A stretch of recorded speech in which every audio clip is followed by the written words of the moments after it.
इस कार्यक्रम के पुण्यार्चक हैं श्रीमती बबीता जैन, श्री जितेंद्र जैन, श्री रतन लाल जैन, श्रीमती प्रमिला बेन, निशांक जैन, हेत जैन।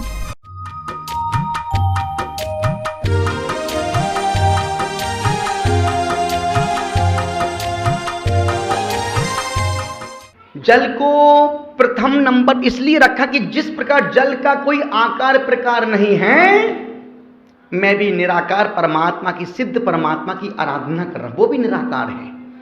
कहते ना, पानी रे पानी तेरा, अच्छा एक मैक लगा दो भाई यहां पर, पानी रे पानी तेरा रंग कैसा, जिसमें मिलाओ वही उस जैसा, पानी रे पानी हो, पानी पानी रे पानी हो, पानी रे पानी तेरा रंग कैसा, जिसमें मिलाओ वही। अब आप देखो, पानी की एक बूंद नीम के पेड़ में जाती है तो कड़वी हो जाती है, वही पानी की एक बूंद सीप के मुख में जाती है, ये सब कुछ मैं ही बोलूं क्या? सीप के मुख में वही बूंद जाती है तो मोती बन जाती है, वही पानी की बूंद, आगे बोलूं कि वहीं खड़ा रहूं? वही पानी की बूंद गन्ने की जड़ में जाती है तो मीठी शक्कर बन जाती है, और वही पानी की बूंद नाली में जाती है तो गंदा पानी बन जाती है। वही पानी की बूंद दूध में मिलती दूध की भाव बिक जाती है, और वही पानी की बूंद नाली में जाए तो गंदा पानी बन जाती है, और वही पानी की बूंद, एक मैक लगा दे भाई बुआ के पास, वही पानी की बूंद यदि भगवान के चरणों में चढ़ जाए तो गंधोदक बन जाती है। पानी की बूंद वही है। निवेदन कर रहा हूं, पानी को पहले नंबर पर क्यों रखा? क्योंकि उसका कोई आकार प्रकार नहीं है। यदि जल को गिलास में डालो, जल किसके आकार का? गिलास के आकार का। जल को कटोरी में भरो, जल कटोरी के आकार का। जल को थाली में डालो, जल थाली के आकार। जिस प्रकार से जल का कोई आकार प्रकार नहीं है, उसी प्रकार आत्मा का भी कोई आकार प्रकार नहीं। जैसे कर्म करोगे वैसी ही आत्मा उन गतियों में चली जाएगी। और ध्यान रखना, चींटी को दिल्ली, एक प्रश्न पूछूं आपसे, बोलो हाँ, नहीं बोलो ना हाँ। एक प्रश्न पूछूं, आपकी तो आवाज ऐसी है जैसे तुम बहुत थक के अभी अभी अस्पताल से उठ के आ रहे हो। अभी तुम सब फुल चार्ज हो, आपकी बैटरी फुल चार्ज हो, कहां से आ रही है? उन चरणों की धूल तुम लेके आए हो जहां से अनंत आत्माओं ने सिद्धत्व को प्राप्त किया है। एक प्रश्न पूछूं, बोलो ना हाँ। यदि चींटी को इंदौर से दिल्ली जाना है तो वो चींटी अकेले दिल्ली जा सकती क्या? विकेचंद जी, यदि चींटी को इंदौर से दिल्ली जाना तो चींटी इंदौर से दिल्ली पहुंच जाएगी क्या? हाँ, पहुंच सकती है चींटी अपने दम पर। यदि हमारे विकेचंद जी दिल्ली जा रहे फ्लाइट से और चींटी इनकी जेब में जाके बैठ जाए, 2 घंटे में दिल्ली लैंड कर जाएगी। चींटी को दिल्ली जाना है इंदौर से, चींटी अपने दम पर, तो चींटी का वजन कितना? हाथी जितना। कितना? हाथी जितना नहीं, चींटी का वजन चींटी जितना। क्यों दिमाग लगाना फालतू का? चींटी कितनी छोटी होती है सोचो। चींटी अपने दम पर इंदौर से दिल्ली नहीं जा सकती। उसी प्रकार से यदि जिस प्रकार से चींटी अपने दम पे इंदौर से दिल्ली नहीं जा सकती है, यदि उसको बीके जैन जैसे व्यक्ति का सहारा मिल जाए, उनकी अटैची में जाके कपड़े में बैठ जाए तो दिल्ली पहुंच। उसी प्रकार से जिस प्रकार से चींटी अपने दम पर दिल्ली नहीं पहुंच सकती है, उसी प्रकार से भक्त यदि गुरु के चरण पकड़ ले तो मोक्ष की यात्रा तक। इसलिए तो कहते हैं ना, चरण धूल से बढ़कर जग में चीज कोई अनमोल नहीं। हर वस्तु का मोल है लेकिन इसका कोई मोल नहीं। देवता तर से इत धूल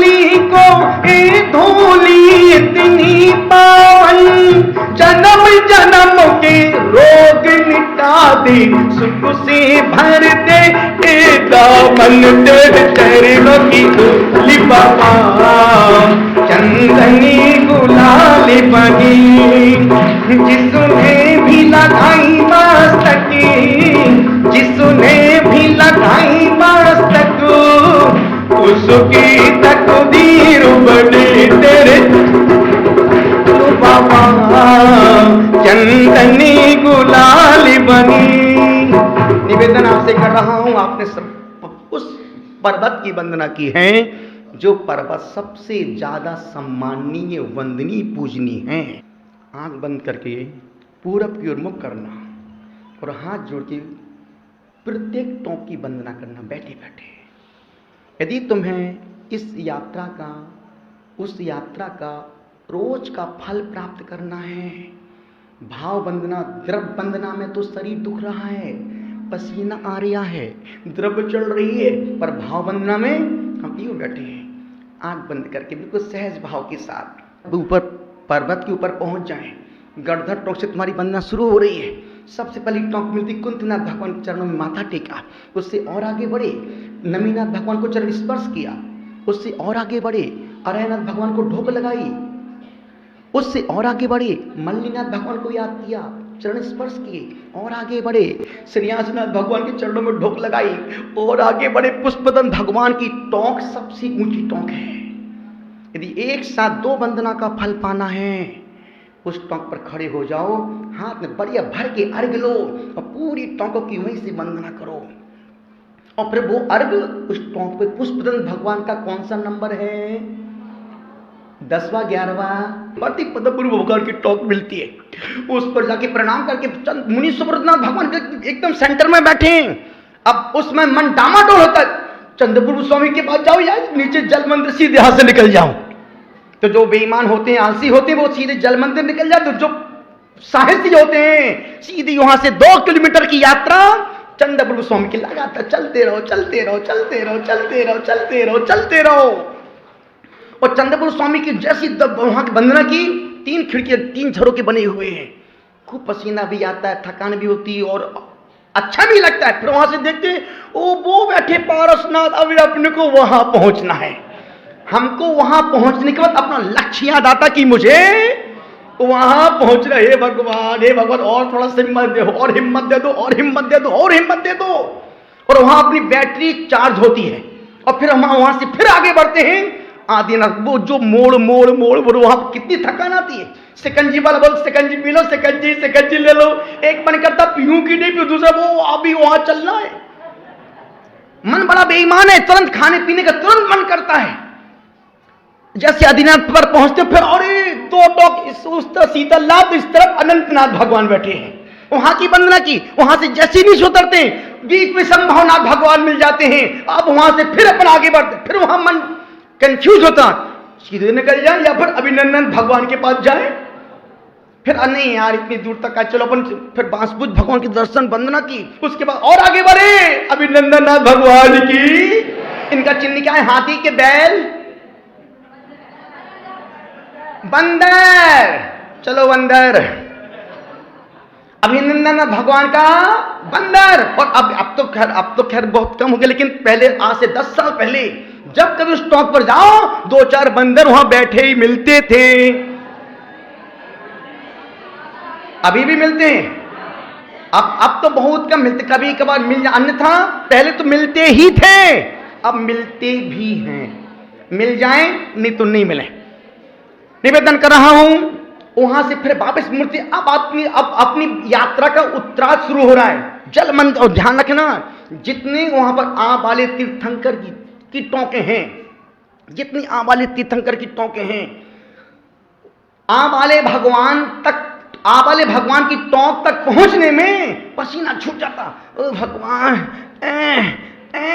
आप अनंतनाथ आए, आदिनाथ के पास, वहां से लौट के आए, आदिनाथ चंद्रपुर स्वामी के पास से लौट के आए आदिनाथ के पास, उसमें राउंड स्टॉप, सांस लंबी सांसें भर रही हैं। फिर वहां से आदिनाथ फिर ऊपर अनंतनाथ भगवान और ऊपर पे जाके बैठे, फिर उस कोने में बैठे अभिनंदननाथ स्वामी। फिर हम वहां से लौटते फिर जा रहे हैं, सांसें भर रही हैं। बढ़ते बढ़ते बढ़ते बढ़ते धर्मनाथ भगवान ऊपर पहुंचते ही धर्मनाथ भगवान, शांतिनाथ भगवान, सुमतिनाथ, शांतिनाथ, फिर महावीर स्वामी, फिर एकदम सामने विमलनाथ की टोक और आवाजू सुपारसनाथ भगवान, जहां पर बड़े बड़े टोंके पर बड़े बड़े गड्ढे खोदे, लोग वहां की मिट्टी लेके आते हैं। आप भी मिट्टी लाए होंगे वहां की, आप भी लाएंगे। अभी गुरुदेव भाई भी बताएंगे उस मिट्टी का करना क्या है, लेकिन जो हमने अपनी छोटी बुद्धि से जो हमने अनुभव किया है, जो हमने उसका प्रयोग किया है, यदि आप उस टोंक की मिट्टी लाए हैं और वो मिट्टी अलग रखी है, तो आप उस मिट्टी को पीसना, उस मिट्टी को पीसना, उसमें छोटा सा चांदी का सिक्का डालना, उसमें थोड़ा कपूर डाल देना और उस मिट्टी को कुल्हड़ में, मिट्टी के कुल्हड़ में बांध भरना और उस पर एक हरा कपड़ा ऊपर से बांध देना। और जो बच्चे आपके जहां जिस रूम में पढ़ते हो उस रूम में उस मिट्टी के कुल्हड़ को रख देना। फिर देखें तुम्हारे बच्चे कहां से कहां नहीं पहुंचते हैं। उस कुल्हड़ को उसको ही रख देना। बेटा जब भी पढ़ने बैठो इसको स्पर्श करना और अपनी पढ़ाई, सारा ज्ञान तुम्हारे बच्चे के दिमाग में ही आ जाएगा। भले फिर उस पर तुम परेशान हो जाओ, वो बात की बात है, लेकिन ज्ञान को बढ़ाने के लिए, मन को एकाग्र करने के लिए वो सुपारसनाथ भगवान की मिट्टी। और यदि आप 24 टोंकों की मिट्टी पूरे लेके आए हैं, यदि प्रत्येक टोंक की मिट्टी आपके पास है, मेरे पास मिट्टी है, मेरे पास भी, आपके पास सब मिश्र, मेरे पास 25 क्षेत्रों की मिट्टी है। आपको चाहिए क्या? किसके हाथ ऊपर, किस किस को मिट्टी चाहिए अपना हाथ ऊपर करो। बाकी सबको, जिनके हाथ ऊपर, फिर जिसको वो मिट्टी चाहिए अपना हाथ ऊपर करो। बोलो हे गुरुदेव हमको, और ऊपर करो हाथ थोड़ा, और ऊपर करो, और ऊपर, और ऊपर। बहुत सुन, अरे पूरे खड़े होने को थोड़ी बोल रही हूं। हाँ बोलो हे गुरुदेव आप हमें यदि 25 क्षेत्रों की मिट्टी देवें तुम्हारा जीवन तीर्थ जैसा हो जाएगा। नीचे कर लो। अब हम सोचेंगे, विचार करेंगे क्यों देना कि नहीं देना। निवेदन करो, व्यवस्था मैनेज करते हैं। तो होता है तो चूंकि डिब्बी, छोटी डिब्बी चाहिए मेरे को, देखता हूं यदि होगा तो गुरुदेव के हाथ से ही आप लेके जाना आहार के बाद। कैसे करुणा न करोगे, कैसे करुणा न करोगे कि तुम करुणा सागर, कि तुम करुणा सागर। गुरुदेवा देवा देवा देवा दर्शन को तेरे आए, श्रद्धा भक्ति संग लाए, भक्ति आराधन करके भजनों की मोती लाए। कैसे करुणा न करोगे, कैसे करुणा न करोगे कि तुम करुणा सागर, कि तुम करुणा सागर। लरी लप्पा लरी लप्पा लरी लप्पला, ओजी डक्का ओजी डक्का ओजी डक्कला। लरी लप्पा लरी लप्पा लरी लप्पला, ओजी डक्का ओजी डक्का ओजी डक्कला। ला ला ला ला ला ला ला, कैसे करुणा न करोगे। निवेदन कर रहा हूं, वो हम व्यवस्था मैनेज करवाते हैं। गुरुदेव को जब अनुकूलता लगे कि पूरा उनके पास पहुंचा देंगे हम, फिर आप जैसा भी लगे आप गुरु कृपा से बढ़ करके 100 मुनिराज वही चीज़ अपने हाथ से दें और वही कोई आचार अपने हाथ से दे, उसका फल तो ही थोड़ी कहीं। लेकिन उसके लिए आप बिल्कुल लापरवाही मत करना, मर्यादा पद का ध्यान रखना, शांति मिले। लेकिन कोशिश करूँ कि सबको, जितने यात्री आए हैं, एक घर में वो एक डिब्बी पहुंच जाए, एक घर में एक डिब्बी पहुंच जाए। कोशिश पूरी यही करो। यदि उसमें तुम बेईमानी करोगे तो घर में उतनी अशांति रहेगी जितनी तुम बेईमानी करके लेके जाओगे। और अशांति रहे तो मेरे पास मरता नहीं, गुरुदेव घर में बहुत, जब से मिट्टी को मेरे घर में शांति हो गई, तुमने बेईमानी की है। एक घर में एक डिब्बी पहुंच लेके जाना, और जहां 2 पहुंचा तो तुम वो किराए से चल कर वापिस आना। अभी जब मैं इंदौर में था, नारियल सबको नारियल दिए प्रसाद आशीर्वाद में, और हमने बोल दिया देखो भाई ये नारियल यंत्र इसका कोई चार्ज नहीं है, हम तुमको आशीर्वाद स्वरूप दे रहे हैं। कोई व्यक्ति 2 लेके मत जाना, 2 लेके मत जाना, जो कि खुद अपने एक घर में एक यंत्र एक श्रीफल पहुंच जाए, मुझे खुशी मिलेगी। एक महिला 2 यंत्र 2 नारियल लेके गई, उसके बाद से फिर उसको सपना दिखा। वो अब सोचो, अभी कौन मेरे पास इंदौर से आया था, गुरुदेव यंत्र और नारियल, गुरुदेव आप वापस हमने कि कहाँ से आ गया यार?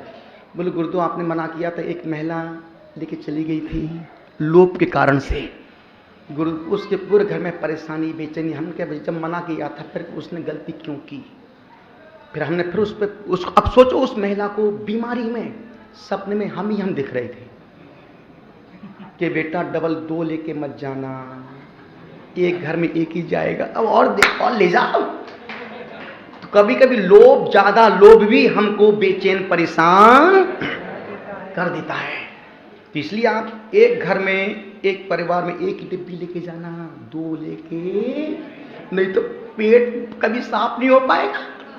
और फिर जो गैस बनेगी ना, घर वाले बोले मिल जाओ भाई इसको बाहर निकालो। निवेदन कर रहा हूं, अनुरोध आपसे कर रहा हूं, बस कोशिश यही रहेगी प्रत्येक घर में एक डिब्बी। और उसका करना गुरुदेव उस मिट्टी का करना क्या है? अभी अपनी यात्रा बीच में खड़ी है, अभी अपन पहुंचे हैं सुपार्श्वनाथ भगवान की टॉप पर, बीच में मिट्टी आ गई। निवेदन आपसे कर रहा था, यदि वो मिट्टी आपको मिल जाए फिर आप क्या करना, उस मिट्टी को, जो मिट्टी आप वहां से लेके आए हैं सम्य शिखर से, उस मिट्टी को उस मिट्टी में मिला देना। तो आपकी वो मिट्टी पूरी 25 से क्षेत्रों की मिट्टी बन गई ना, बन गई। अब उसमें थोड़ा आप कपूर भी डालना, उसमें आप एक चांदी का सिक्का डालना, यदि आपको पॉसिबल हो तो उसमें 9 रत्न यदि आप रख देते हैं, और फिर उस मिट्टी को मिट्टी में ही रखना, मिट्टी को मिट्टी के कुल्हड़ में रखना, कुल्हड़ में रख, फिर उस पर लाल कपड़ा बांध देना और सफेद धागे से उसका पूरा मुंह बंद कर देना। किसका? जिसमें आपने मिट्टी रखी है। और उस मिट्टी के कुल्हड़ को, मिट्टी की उस कुंभ को अपने घर के ईशान कोण में, या जो तुम्हारा पूजा का घर स्थान हो उस स्थान पर उसको जाके रख देना। आप रखने के बाद क्या करना गुरुदेव? कुछ मत करना, आप वहां जाकर के रोज फिर एक बार निर्वाण कांड पढ़ना। फल कैसे, पुण्य को कैसे गाढ़ा करना, तो प्रशंसा कर से पूछो। अभी तुम्हारा पुण्य 1 रुपया कमाते हो, 10 रुपये तुम खर्च करके आ जाते हो। 1 माला का पुण्य होता है और 10 का पाप माथे चढ़ जाता है। यदि आपने उस मटकी के सामने आप निर्वाण कांड एक दिन में सिर्फ 1 बार पढ़ना, और रोज नहीं पढ़ सकते हो तो कम से कम अष्टमी चतुर्दशी के दिन पढ़ना। और वो उतने वो अष्टमी को नहीं पढ़ सकते तो चतुर्दशी खड़े हो जाना बढ़िया निर्वाण कांड, और फिर उसका पढ़ने के बाद उसका स्पर्श करना, तो आपने 25 क्षेत्रों की वंदना करने का फल एक निर्वाण कांड पढ़ने से प्राप्त कर लिया। और घर में कुछ भी परेशानी हो जाए, उसका स्पर्श करना, उसके माथे पे यूं लगा देना। निवेदन कर रहा हूं, ये मिट्टी वो मिट्टी नहीं है, वो घर में औषधि आ गई, औषधि। क्योंकि सब पूरे भारत देश का सबसे बड़ा जड़ी बूटियों का पूरे भारत देश में यदि कोई पहाड़ है तो उस पहाड़ का नाम है सम्य शिखर पहाड़। सुपार्श्वनाथ तक पहुंच गए। वहां पहुंचने के बाद और निर्वाण कांड पढ़ लिया आपने, और फिर पढ़ने के बाद सिर्फ एक छोटा सा 5 अक्षर का मंत्र, नमो सिद्धाणम, नमो सिद्धाणम, नमो सिद्धाणम, नमो। हे परमात्मा, मेरा हर काम सिद्ध हो, मेरे घर परिवार के लोग जीव सुखी रहे, सब काम सिद्ध हो, सब काम सिद्ध। अब यदि दूसरा प्रयोग, यदि किसी व्यक्ति को किसी से कुछ पैसा रुपया पेमेंट लेना है, आप एक कागज पे उसका नाम लिखो, उस कागज पे एक नाम लिखो, और उस कागज को उस मिट्टी के कुल्हड़ उसके नीचे दबा के रख दो, बोल के कि हे भगवान, इस व्यक्ति से मुझे इतना लेना है, मेरा काम सिद्ध हो। तुम रख के भूल जाओ, कुछ मत करो, अपने आप उसको सपने में तू ही दिखेगा, और वो बंदा अपने सामने अपने चल करके अपने पास आए, भैया इतना भी ले लो, बाकी और बाद में दे दूंगा। पर तुम निर्वाण कांड बंद मत करना, क्योंकि उसका इफेक्ट उसके मन पर पॉजिटिव पड़ रहा है। वो मिट्टी साधारण मिट्टी नहीं है, हम साधारण समझते हैं। अनुरोध कर रहा हूं, सो पारसनाथ की टॉक तक पहुंचे, वहां पर वंदना की और आगे बढ़े। अजित फिर आ गया और अजितनाथ के पास पहुंचने में पूरा शरीर इतना दर्द होता है, हाथ पैर उठते नहीं है। और कितनी भाई बस ये रही अजितनाथ। जैसे अपन आगे बढ़ते हैं, अरे अजितनाथ भगवान, हे भगवान हे भगवान। और फिर जैसे वहां पहुंचते ही अरे वो बैठे पारसनाथ भगवान, जय सावरिया पारसनाथ हमारी नैया पार करो। और जैसी नेमिनाथ के वहां से नेमिनाथ भगवान के पास पहुंचे और जैसी पारसनाथ के, फिर वहां भजिया की खुशबू आती है, कचौड़ी बन रही है, जलेबी दिखा रही है। एक बार कहता अभी खा लो, नहीं यार आके भैया तैयार रखना, अभी लौट के वापस हम खाने के लिए आ रहे हैं। सोचो वो जैसी पारसनाथ पहुंचते हैं, पूरी थकान उस टॉप पर चढ़ते चढ़ते पूरी थकान, ये आपने फील किया, लेकिन हमने ऐसा फील किया, हमने वहां पर जो किया ना, कभी तुम सोच नहीं सकते कि कोई मुनि कोई साधु वहां उस, अब सोचो हम चौपड़ा कुंड पर 27 दिन तक थे और 27 दिन में 72 वंदना की थी। और सिर्फ अहंकार के लिए नहीं, आपकी प्रेरणा के लिए कि जब तुम्हारा मुनि 24 घंटे में एक बार खा के 8 वंदना कर सकता है, तो तुम भी बिना पानी पिए एक वंदना तो कर ही सकते हो। वंदना उस समय की थी मई जून के महीने में, पहली वंदना हमने की थी अक्षय तृतीया के दिन। और फिर उसके बाद जो वंदना हुई, हम वाकई में उस तीर्थ के प्रति जो श्रद्धा जो अटैचमेंट है, अब सोचो एक दिन रात में हम पारसनाथ टॉप पर सोए थे और जो हमने अनुभव किया, जो देखा, तुम सोच नहीं सकते कि वहां क्या क्या नहीं होता है। ऐसे ऐसे दृश्य देखे, ऐसे ऐसे सीन देखे हमने जिसकी हम कल्पना करते हो, अभी रोंगटे पूरे खड़े हो रहे हैं। निवेदन इतना सा कर रहा हूं, उस पर्वत का कण कण पवित्र है। यात्रा बड़े मन से, उस संपत्ति को देखो, जिस संपत्ति अरबोंपति आदमी है, घर में 50-50 नौकर काम करते हैं, पानी का गिलास खुद नहीं उठा के पीता है, नौकर बाबू एक पानी। और अभी पूरी ट्रेन में भाई साहब कोई गलती तो नहीं हो गई, कोई कमी तो नहीं रह गई। कितने भाव से कोई अरबपति खरबपति, वो अरबपति खरबपति नहीं झुक रहा था, वो उसका भक्ति गुरु के प्रति समर्पण और तीर्थराज सम्मिश्र के प्रति उसकी गहरी आस्था, जो सबके हाथ जोड़ करके, भैया आपको भोजन मिला कि नहीं मिला, आपको कोई कमी कोई दिक्कत कोई परेशानी तो नहीं हो, पूरी एक एक व्यक्ति के पास जाकर के एक बार उस यात्सनपति के लिए जोरदार करने बजा दो।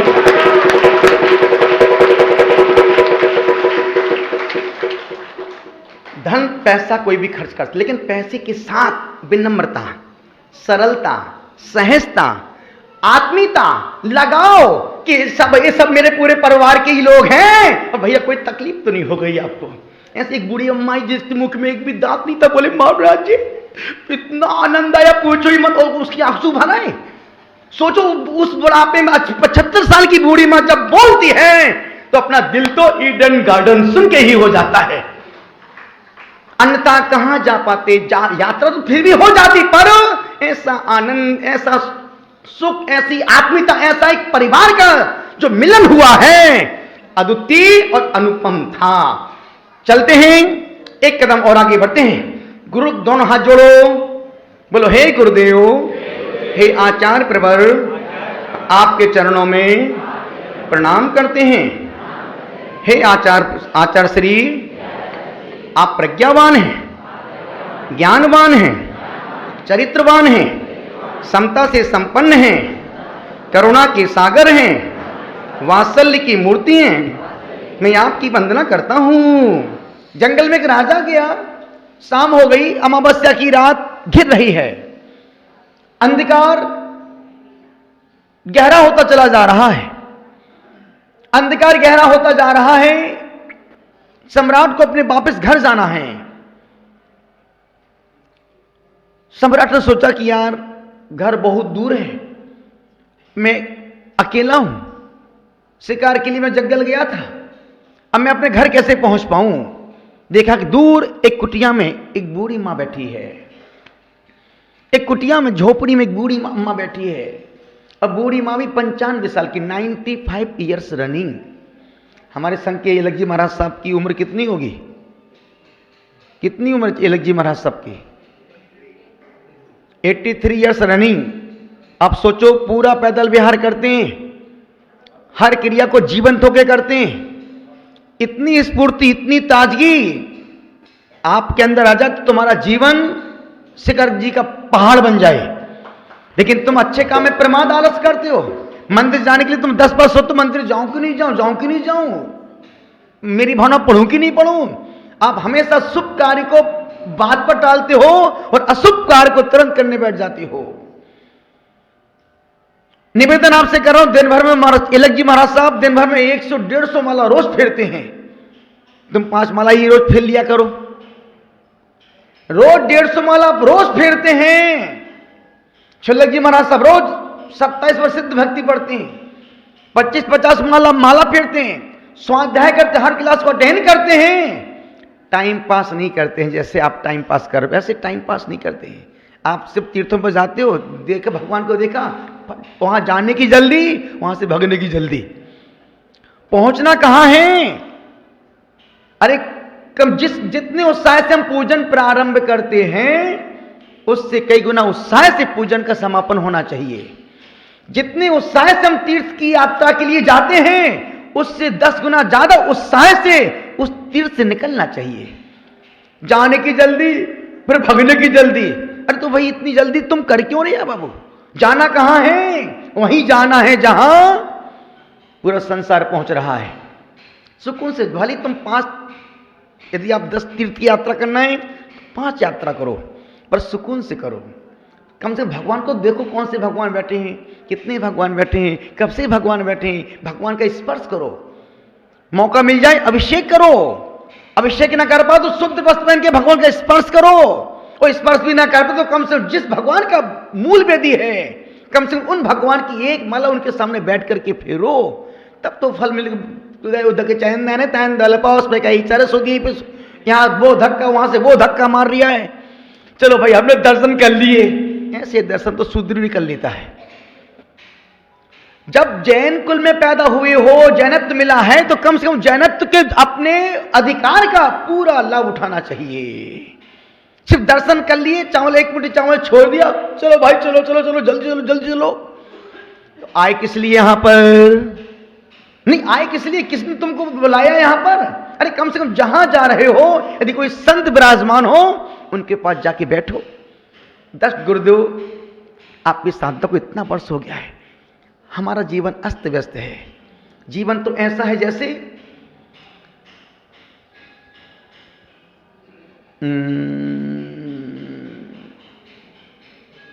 जीवन वो क्या बीच में नेट पर चला जाता है तो सर्चिंग करना पड़ता है।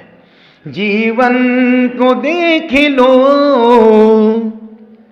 कांटे बिछे हुए हैं, चलना संभल संभल के, चलना संभल संभल के, घर है ए जेल खाना जिसमें है बंद कैदी, चारों कसाई मिलके पहरा रोज देती। जीवन को देख लो कांटे बिछे हुए हैं, चलना संभल संभल के, चलना संभल। जिन संत के यदि कोई तीर्थ पर संत विराजमान हो उनके पास जाके 5 मिनट बैठो, गुरुदेव आप अपनी साधना के दीक्षा काल की अनुभव सुनाए। आप जो आप ग्रंथों में नहीं पढ़ पाएंगे वो संत के अनुभव से आपको वो जो मिल सकता है वो ग्रंथों में नहीं मिल। ग्रंथों में जो लिखा है वो सब मृत है, और जो ये संत बोलेगा वो जीवंत होगा। अनुरोध आपसे कर रहा हूं, निवेदन आपसे कर रहा हूं। पंडित जी ने बहुत अच्छी 3 बातें लिखी हैं अपनी जीवन गाथा में। गणेश प्रसाद पंडित जी ने लिखा है कि काल सिर पे सवार है, काल सिर पे सवार है, कदम कदम पर पाप है, और पलक झपकते ही जहर चढ़ता है। काल जब जब जन्म होता है, जन्म लेते ही मौत हमारे साथ चलना शुरू कर देती है। मौत पैदा होते ही मौत साथ चल रही है। मौत को सिर्फ 10 सेकंड का फासला चाहिए, और 10 सेकंड उसको मिल जाए, एक क्षण में श्वास जो बाहर गई है वो लौट के आए और ना भी आ पाए, ना भी आ पाए। काल सिर्फ प्रत्येक क्षण और आपके हर कृत्य को, हर कार्य को संसार में 2 ही व्यक्ति देख रहे हैं। तुम कुछ भी करो, कितना ही पर्दा बंद कर लो, कितनी दरवाजे पैक कर लो, कुछ भी कर लो, तुम्हारे हर पाप को, कृत्य को, कुकृत्य को 2 व्यक्ति देख रहे हैं। एक तो खुद और दूसरा खुदा। तुम उसकी नजरों से बच नहीं सकते हो। कितना ही पाप करो, कुछ भी करो, कुछ भी करो, कितना ही दूसरों को समझाओ, यदि खुद अंधकार में पड़े हो तो तुमसे बड़ा मूर्ख अज्ञानी संसार में दूसरा कोई भी नहीं है। निवेदन आपसे कर रहा हूं, काल सिर पे सवार है। हर क्षण मौत तुम्हारे साथ चल रही है। और आज जब कभी देखता हूं, जब कभी अखबार न्यूज़पेपर देखता हूं, इतने लोग मर गए, बाढ़ में हजारों लोग डूब गए। आज की तारीख में जीना कठिन है, मरना सरल हो गया है। आज की तारीख में मरने के लिए जरा सा जहर खाना पड़ता है, तुरंत मर जाता है। और जिंदा रहने के लिए जिंदगी भर जहर खाओ। मरने के लिए एक बार जहर खाना पड़ता है, जीने के लिए रोज जहर खाओ, रोज। अभी सुबह पर मंदिर में बोल रहा था, जिंदगी में आदमी को 3 प्रार्थना रोज करना चाहिए। 3 प्रार्थना रोज व्यक्ति को मंदिर में करना चाहिए। घर में करो, मंदिर में करो, जहां मौका मिले वहां प्रार्थना करो। और रोज परमात्मा से कहो कि हे मेरे प्यारे परमात्मा, जब भी मरूं, बैठे बैठे मरूं, अस्पताल में पड़ी पड़ी ना मरूं। मरना तो है ही। कैसे मरना चाहते हो?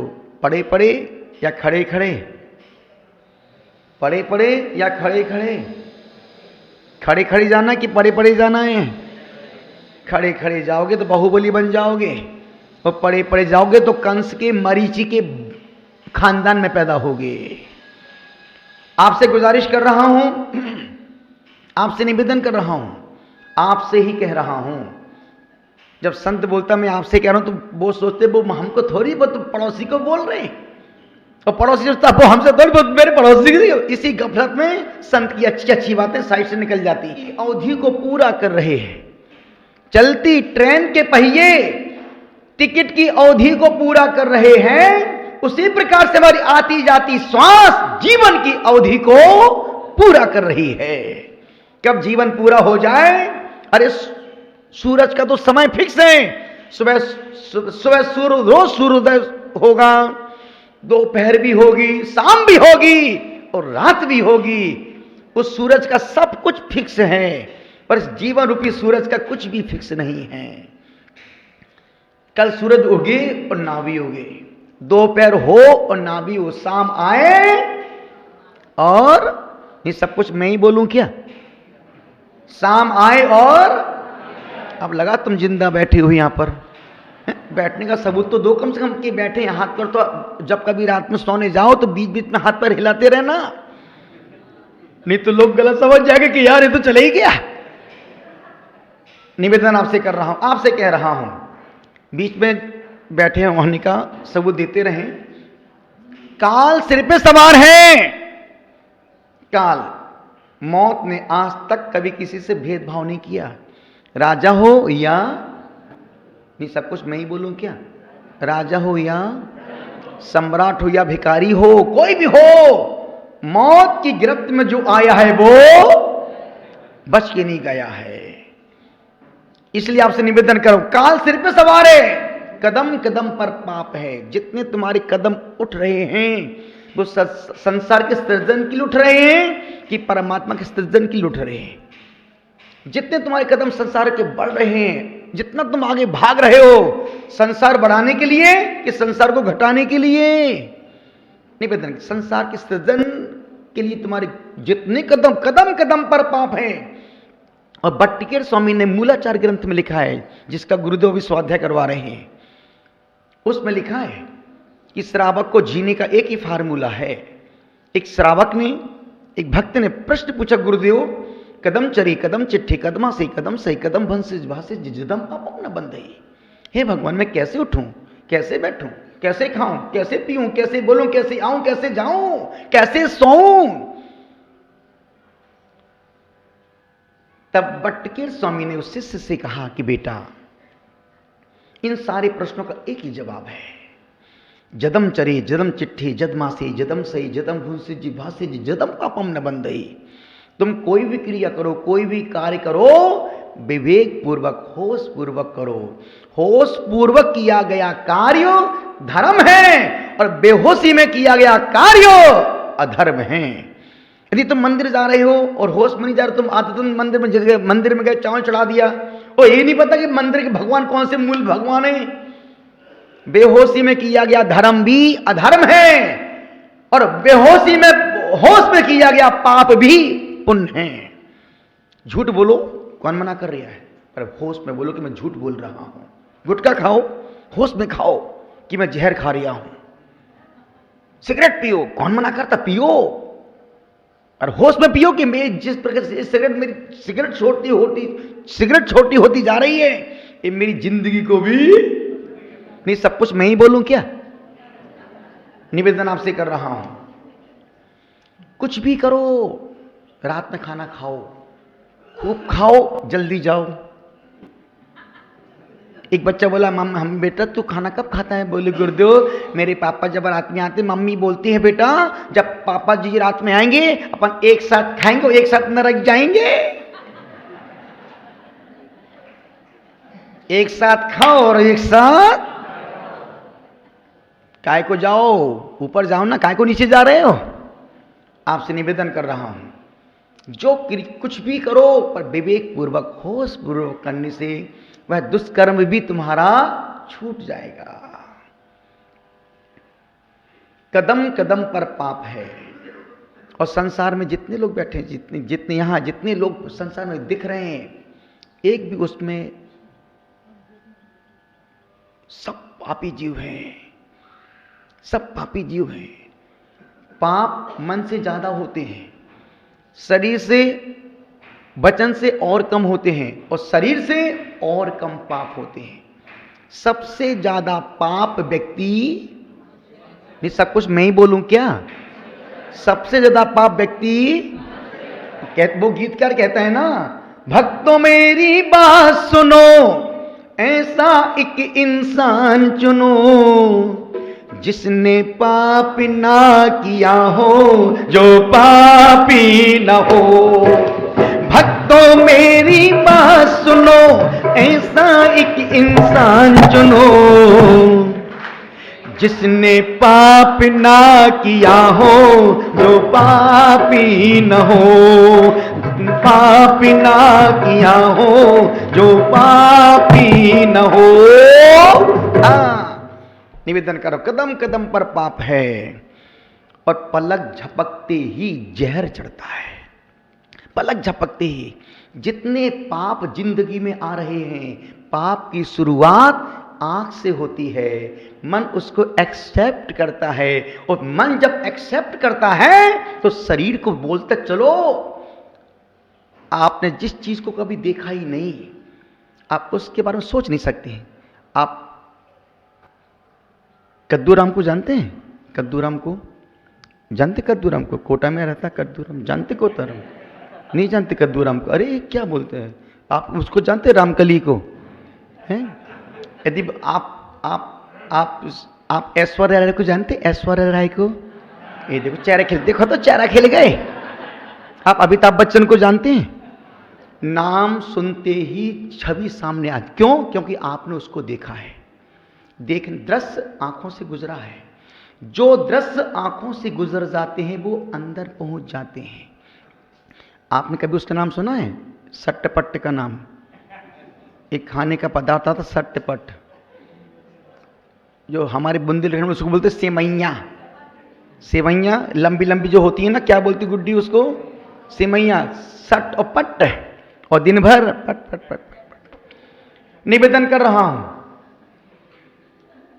अनुरोध आपसे कर रहा हूं, आपसे ही कह रही हूं, जो दृश्य आंखों से गुजर जाते हैं वो अंदर अंकित हो जाते हैं।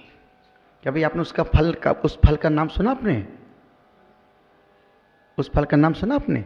सिड्डे, एक गोल गोल फल होता है सिड्डे, सुना आपने? देखे नहीं कभी सिड्डे? हमने भी नहीं देखा, मैं तो यूं बोल रहा हूं, मैं तो ये बोल रहा हूं कि जो हम देखा नहीं उसको हम कभी और आपने कभी उसका नाम सुना? टमाटर का, टमाटर, अरे टमाटर की मंडी दिमाग में बैठ, क्यों? क्योंकि वो देखा है आपने। जो दृश्य पदार्थ आंखों से गुजर जाता है वो अंकित हो जाता है। पाप की शुरुआत आंख से होती है। फिर आंख, आप किसी शहर में गए, आप किसी मोहल्ले से गुजर रहे हैं, मार्केट से गुजर रहे, देखा अरे गजब यार क्या मॉल है यार। किसने देखा मॉल है? नहीं, मन ने देखा कि आंख ने देखा? और एग्जाम्पल, इसको आप यूं समझें, एक व्यक्ति रास्ते से जा रहा है, देखा कि आम का बगीचा लगा हुआ है, आम के पेड़, बहुत सारे आम के पेड़ लगे हुए हैं। किसने देखा आम के पेड़ लगे हैं? अब मैं कुछ भी बोलूँ, अब तुमको क्या बोलना है? आंख। कुछ भी बोलो, क्या बोलने का है? कुछ भी बोलो भिकी जन जी, क्या बोलने का है? हम मैं कुछ भी बोलूँ, क्या बोलने का है? वो व्यक्ति सड़क से जा रहा है, बगीचा, आम का बगीचा लगा हुआ है, उसमें पके पके आम लगे। किसने देखा? क्या देखा? पके पके। आंख ने मन से कहा मुझे आम खाना है, मन ने शरीर को कहा चलो जाओ घुस जाओ। वो व्यक्ति उस बगान में जैसी घुसा और घुसते उसने एक उठाया पत्थर और कस के आम के पेड़ पर दिया, 2-3 आम तुम नीचे देख रहे थे गिर गए। जब तक मैं नहीं बोलूंगा तब तक आम गिरने वाले नहीं। बोल मैं रहा हूं कि तुम बोल रहे हो? पत्थर मारा और एक भी आम नहीं गिरा, क्या कर लोगे तुम? नहीं गिराओ, एक भी आम नहीं गिरा। उसने फिर दूसरा पत्थर दिया, एक साथ 3 आम गिरे। अब गिरे, जब मैं बोलूं तभी आम गिरेगा। जैसी आम गिरे, वो आम उठाने जाने वाला है तक उतने में बगीचे का, अच्छा ये भी तुमको पता है,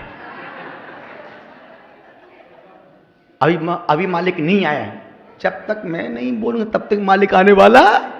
अभी मालिक का बच्चा आया, क्या कर लोगे तुम?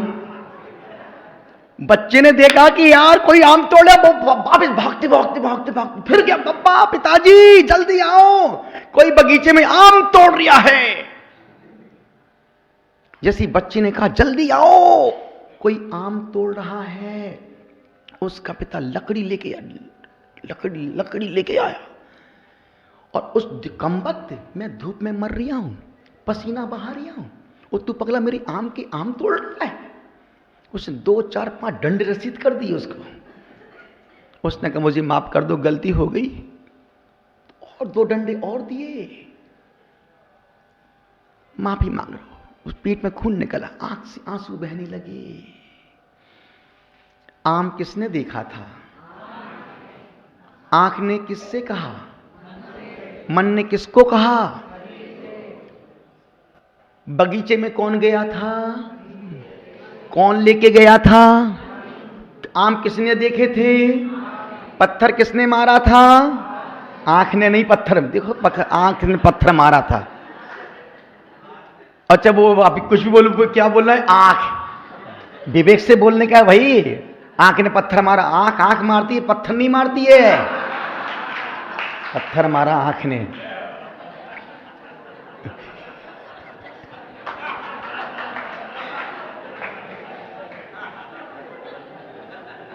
निवेदन कर रहा हूं, आम किसने देखा? आंख ने किससे कहा? मन ने किससे कहा आम खाना? बगीचे में गया, पत्थर किसने मारा? हाथ ने। कितने आम गिरे?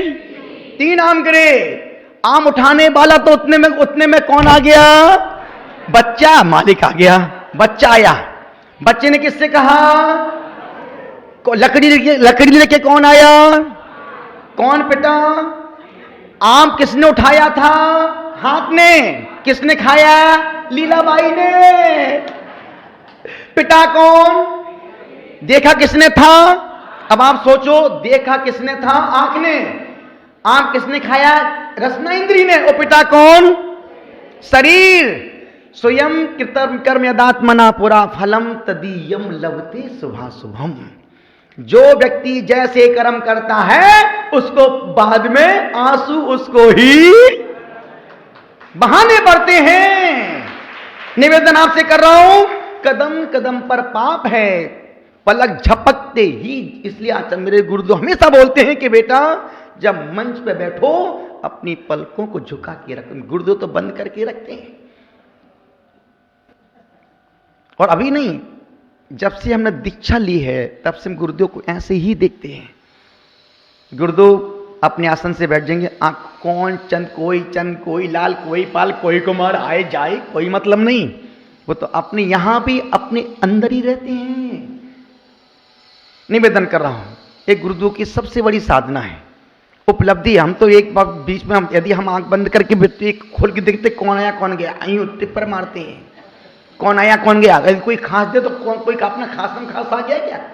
गुरुदेव ने संस का बेटा जब मंच पर बैठो तो पलकों को झुका के रखना।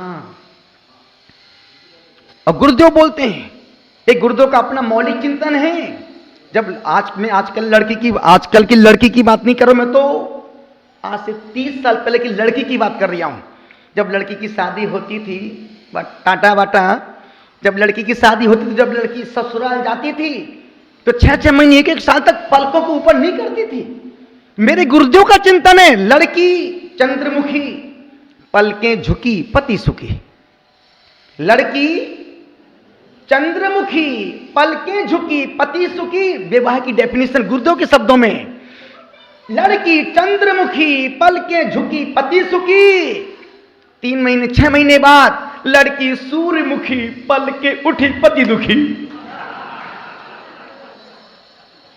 अब आजकल तो लड़की पलकें तो बहुत दूर की, पूरा पल्ला खोल के आती, खूब बड़ी मर्दानी है। तो अभी तुमको वापस घर जाना भैया। निवेदन कर रहा हूं, मेरा समय पूरा हो गया है। गुरुदेव का नेचर है, गुरुदेव की प्रकृति, गुरुदेव का स्वभाव है, शांत रहते हैं। कमरे में जाओ तो पढ़ते मिलेंगे, मंच पे देखो तो आंख बंद करके मिलेंगे। निवेदन आपसे कर रहा हूं, आंख पलकों को तुम अपने, यदि आपने 2 इंद्रिय पर कंट्रोल कर लिया तो मैं लिख के दे सकता हूं, ना तुम डॉक्टर के पास जा सकते हो और फिर ना तुम वकील के पास जा सकते हो। 2 चीज पर कंट्रोल करो, आंख पर कंट्रोल करो, मन खराब नहीं होगा। और इस रसना इंद्रिय पर, इसका हम लोग हिंदी में बोलते हैं लीलाबाई। यहां किसी का नाम तो नहीं लीला, नहीं तो वो गुस्सा हो जाए मेरे से, आहार देने नहीं आया मेरे को कि तुमने मेरी बहुत इंसल्ट की, मैं तो तुमको दूं ही नहीं।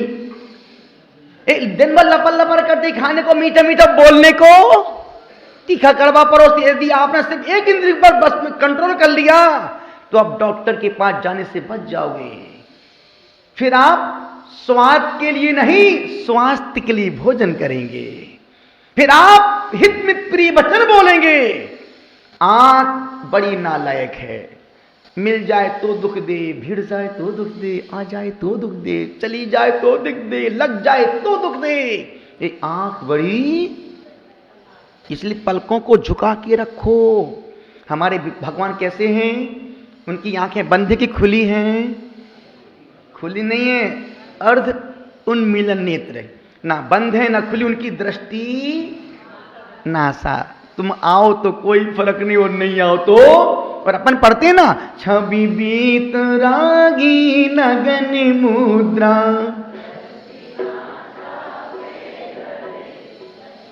ये तो पूरा भी पढ़ लोगी क्या? मैं तो ये बोल रहा हूं कि छवि बीत रागी नगन मुद्रा दृष्टि नासा।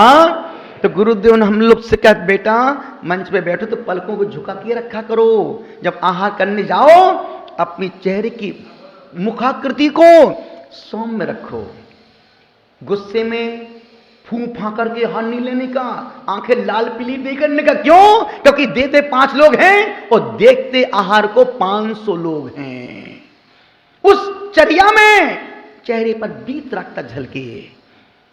मंच पर बैठो तो लगे कि कोई संत साधक बैठा है, और जब अपने कमरे दरवाजे खोल के बैठो तो तुम्हारी आसन व्यवस्थित सम्मानी पद कद के हिसाब से होना चाहिए। नहीं तो एक पर कहीं जा रहे, दूसरा पर कहीं जा रही है, नहीं, क्योंकि वीतरागी मुद्रा संसार की सबसे पूजनीय मुद्रा है। गुरु जब आहार कर रहे हो तो चिल्ला के नमोस्तु नहीं बोल, नमोस्तु महाराज। अब वो आहार करें कि तुमको आशीर्वाद दें, विवेक की क्रिया। यदि गुरु ध्यान में सामायिक में जाप में बैठा है, चिल्ला के मत बोलो, के चैन तैन दौले पुष्प कई चार सुधि। तुमको ये बतलाना कि मैं आ गया हूं। अनुरोध कर रहा हूं आपसे, यदि वो मौन बैठे, ध्यान में बैठे, आप अपना काम करो, तुम्हारी हर क्रिया में पुण्य झलकेगा। यदि तुम मन से करोगे तो वो दिखाने के लिए शोबाजी करोगे तो तुम करके भी कुछ नहीं कर पाओगे। यदि संत ध्यान सामायिक में बैठा है, मौन पूर्वक नमस्कार करो, 3 बार उठ के नमस्कार करो, पूरी मुद्रा को देखो, आनंद से भर जाओ, प्रणाम करके प्रभु आप जैसा ध्यान मुझको प्राप्त हो, आप जैसी सहन शक्ति मुझको प्राप्त हो, आप जैसी समता मुझको प्राप्त हो, आप जैसा विनम्रता विनय का गुण मेरे अंदर प्राप्त हो। यदि एक गुण भी तुम्हारे अंदर आ गया तो तुम्हारी यात्रा करना सफल सार्थक हो गया। नहीं तो आने की जल्दी और यहां खाने की जल्दी, फिर वहां पर किसने कहा जाने की जल्दी। दोनों हाथों को जोड़ें पूरे मन के साथ। मैं भी बोलता हूं आप भी बोलिएगा, मैं गुनगुनाता हूं आप भी गुनगुनाइएगा, मैं गाता हूं आप भी गाइएगा। ओम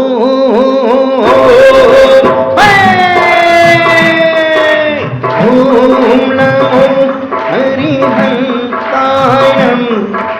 हरिहंसायम नमो नमो ओम नमो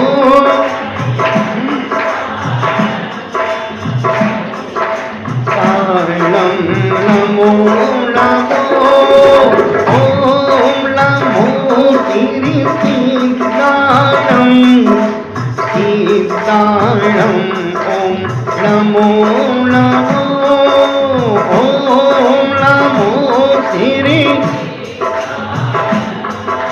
सीताराम ओम नमो नमो ओम नमो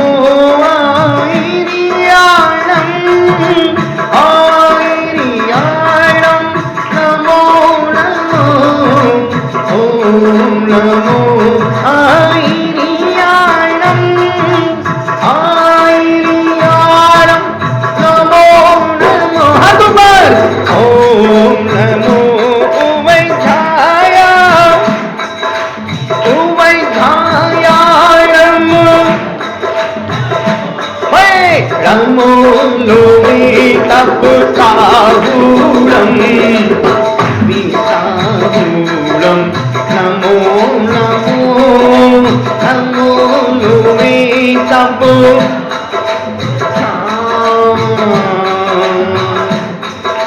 नमो नमो।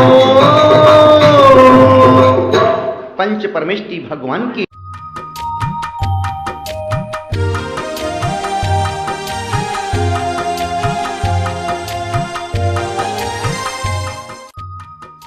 इस कार्यक्रम के पुण्यार्चक थे श्रीमती बबीता जैन, श्री जितेंद्र जैन, श्री रतन लाल जैन, श्रीमती प्रमिला बेन, निशांग जैन।